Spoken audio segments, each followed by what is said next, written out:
মাথায় টেনশন নিয়ে কাজ করলে সব কাজগুলোই কেমন যেন খারাপ হয়ে যায়। 3টা ডিম রান্না করতে যেয়ে আমি যে ডিমের কি অবস্থা করে ফেলছি সেটাই আজকে আপনাদের ভিডিওতে দেখাচ্ছি। হ্যালো এভরিওয়ান, আসসালামু আলাইকুম। তিথিস লাইফস্টাইল থেকে আমি তিথি। আশা করছি সবাই ভালো আছেন। যে যেখান থেকে আমার ভিডিওটি দেখছেন অবশ্যই লাইক কমেন্ট শেয়ার করে পাশে থাকবেন। ঘরে কোনো সবজি ছিল না, তো রাতের রান্নায় হঠাৎ করে ভাবলাম যে তাহলে নতুন আলু উঠেছে বাজারে, সেই আলু যেহেতু আমরা কিনেছি তো সেই আলু দিয়ে ডিমটা রান্না করে ফেলি। মনে মনে চিন্তা করতে করতে আলুগুলো আমি ঝাঁকা থেকে উঠিয়ে নিলাম। তো এখন আমি এই আলুগুলোকে ভালোভাবে ধুয়ে নেব। বাজার থেকে কেনা যে নতুন আলুগুলো আছে সেই আলুগুলোর সাথে কিন্তু অতিরিক্ত বালি ময়লা থাকে, তো আমি আগে থেকে একটু ধুয়ে নিচ্ছি। আর ধুয়ে কিন্তু এগুলোকে সেদ্ধ বসিয়ে দেব, তার জন্য একটু ভালোভাবেই ধুয়ে নিচ্ছিলাম। আমি এখানে দেখেন কতগুলো আলু উঠাই ফেলছি। মানুষ খাবো মাত্র 2 জন, অথচ আমি আলু উঠাইছি মানে 3-4 জন খাওয়ার মতো আলু। অথচ বেশি কেউ পছন্দ করে না, শুধু আমি ছাড়া।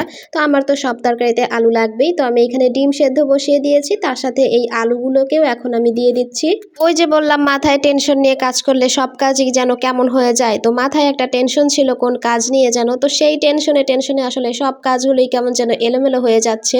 এখানে আমি আলুগুলাও অনেক উঠাই ফেলছি। তো যাই হোক, আমি এর ফাঁকে একটু চা বানিয়ে নিচ্ছি, যেহেতু সন্ধ্যার পরে একটু চা না খেলে ভালো লাগে না। আর এখন যেহেতু শীতকালে তো চা থাকতেই হবে। এদিকে চা খেতে খেতে কিন্তু ডিম আর আলুটা সেদ্ধ হয়ে এসেছে। আমি কিন্তু এবারে গরম পানিটা আলাদাভাবে এখানে ছেঁকে নিচ্ছি। তো আলাদাভাবে গরম পানিটা ফেলে দিয়ে তারপরে কিন্তু ডিম আর আলুটাকে একটু ছুলে নেব।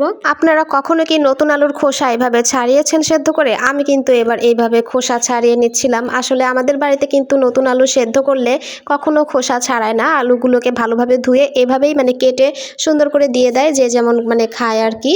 তো আমি এখানে বোকার মতো আলুর খোসাগুলো ছাড়াচ্ছিলাম।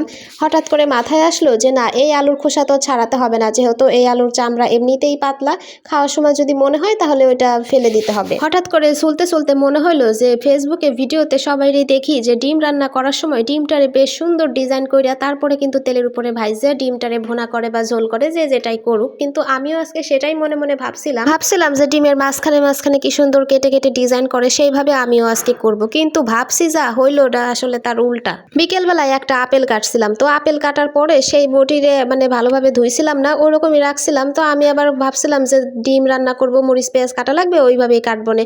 কিন্তু হয়েছে কি, ওই যে আপেলটা কাটছি, আপেলের যে একটা কষ আছে সেই কষটা বটিতে লাগেছিল, ওইটা দিয়ে ডিম কাটতে যাইয়ে একটা ডিমের অবস্থা কি দেখেন কালটুস হয়ে গেছে। অন্যদিকে সকালে যে মাছের চচ্চড়ি ছিল, তো ওইটা অল্প একটু বেঁচে ছিল, এটাও কিন্তু এখন গরম দিয়ে নিয়েছি। এটা কিন্তু মলা মাছের চচ্চড়ি, আর গরম ভাতের সাথে চচ্চড়ি দিয়ে ডিমের তরকারি দিয়ে খেতে কিন্তু বেশ ভালোই লাগবে। আর অন্যদিকে আমার ডিমের যে তরকারি, এই তরকারির মধ্যে যে ডিমটা ছিল, এই কালো ডিমটা যার পাতে পড়েছে সে তো আমাকে মানে একদম কত কথাই না শোনাইছে, কি আর বলবো। যাই হোক, আজকে ভিডিওটা এই পর্যন্তই। দেখা হবে অন্য নতুন কোনো ভিডিওতে। সবাই ভালো থাকবেন, আল্লাহ হাফেজ।